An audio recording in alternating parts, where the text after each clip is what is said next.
नमस्कार। इन खबर में आपका स्वागत है।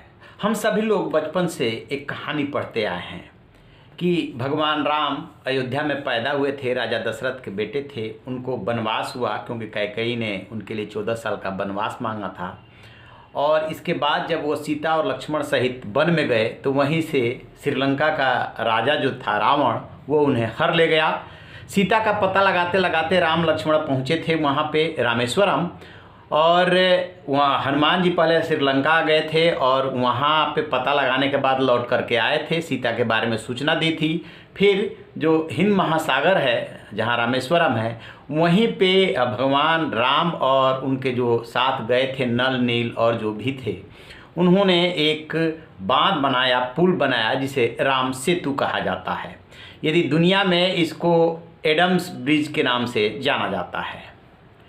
क्या है उसकी हकीकत? दरअसल एक बार ये मामला आया था सुप्रीम कोर्ट में, तो कांग्रेस के ने ये स्टैंड लिया था कि राम सेतु काल्पनिक है।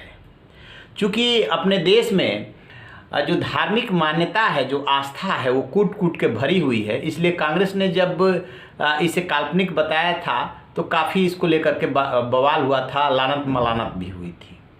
लेकिन धार्मिक आस्था अपनी जगह पे है, विज्ञान और भूगोल जो है अपनी जगह पे है। राम सेतु क्या वास्तव में एग्जिस्ट करता है, और यदि एग्जिस्ट करता है तो क्या ये भगवान राम ने बनाया था? इस पे अलग अलग कालखंड में काम हुए, लेकिन पूरी तरीके से यदि इस सवाल का जवाब पूछा जाए तो साइंटिफिकली कोई जवाब अभी नहीं दे पाएगा।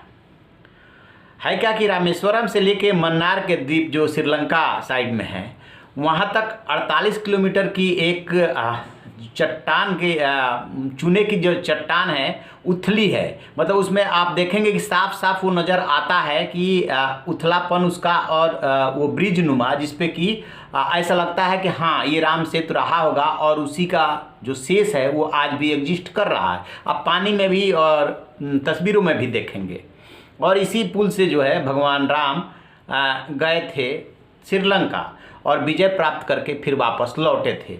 इसी को लेकर के एक कहानी ये आती है कि जब वो समुद्र से रास्ता मांग रहे थे और समुद्र रास्ता नहीं दे रहा था, 3 दिन तक प्रार्थना करते रहे। फिर उन्होंने लक्ष्मण से अपना धनुष बाण मांगा था कि विनय न मानत जलधि जड़ा गए 3 दिन बीत।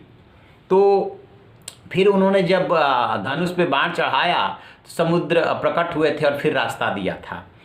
खैर, नल नील के बारे में कहा जाता है कि वो पत्थरों को पहचानते थे और जो पत्थर डालते गए वो पानी में तैरता गया और उससे पार उतर गए थे। बहरहाल जो राम सेतु है आज भी एग्जिस्ट कर रहा है। अब वो उस काल का है कि नहीं है ये नहीं पता। तो अब ASI ने, आर्कियोलॉजिकल सर्वे ऑफ इंडिया ने ये डिसीजन लिया है कि इसका पता कराया जाएगा। पता कौन करेगा? इसमें इन्वॉल्व हो रही है CSIR, council for scientific and industrial research, और दूसरा है नेशनल इंस्टीट्यूट ऑफ ओशनोग्राफी जो गोवा में है। ये दोनों पानी के अंदर अपने साइंटिफिक मेथडोलॉजी से पता करेंगे कि ये कब अस्तित्व में आया, ये किन चीज़ों से बना है, इसका कालखंड क्या हो सकता है, इसका समय क्या हो सकता है। ये पूरा इसको साइंटिफिकली जो है रिसर्च करेंगे और फिर अपनी रिपोर्ट देंगे। पहली बार इस तरीके का ये डिसीजन ASI ने किया कि नहीं अब इसका पता लगाया जाएगा। आपको बता दें कि अयोध्या में राम मंदिर का इशू जब कोर्ट में विवादित हुआ तब भी ASI ने कोर्ट के आदेश पे ऐसा ही रिसर्च, ऐसा ही सर्वे किया था और ASI की अलग अलग रिपोर्ट आई। उसको लेकर के भी डिस्प्यूट होते रहे, लेकिन ASI ने ये साबित करने में काफ़ी हद तक कामयाब हुई थी कि हाँ वहाँ पर मंदिर नुमा स्ट्रक्चर था।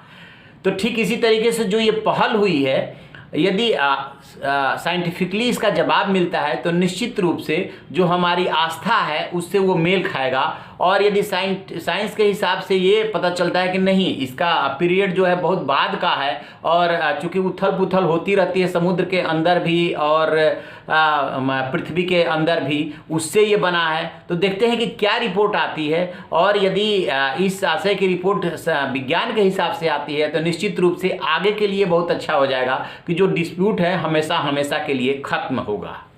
तो आप रहिए ना बेखबर, देखते रहिए इन खबर। Thank you. इन खबर चैनल को सब्सक्राइब करें।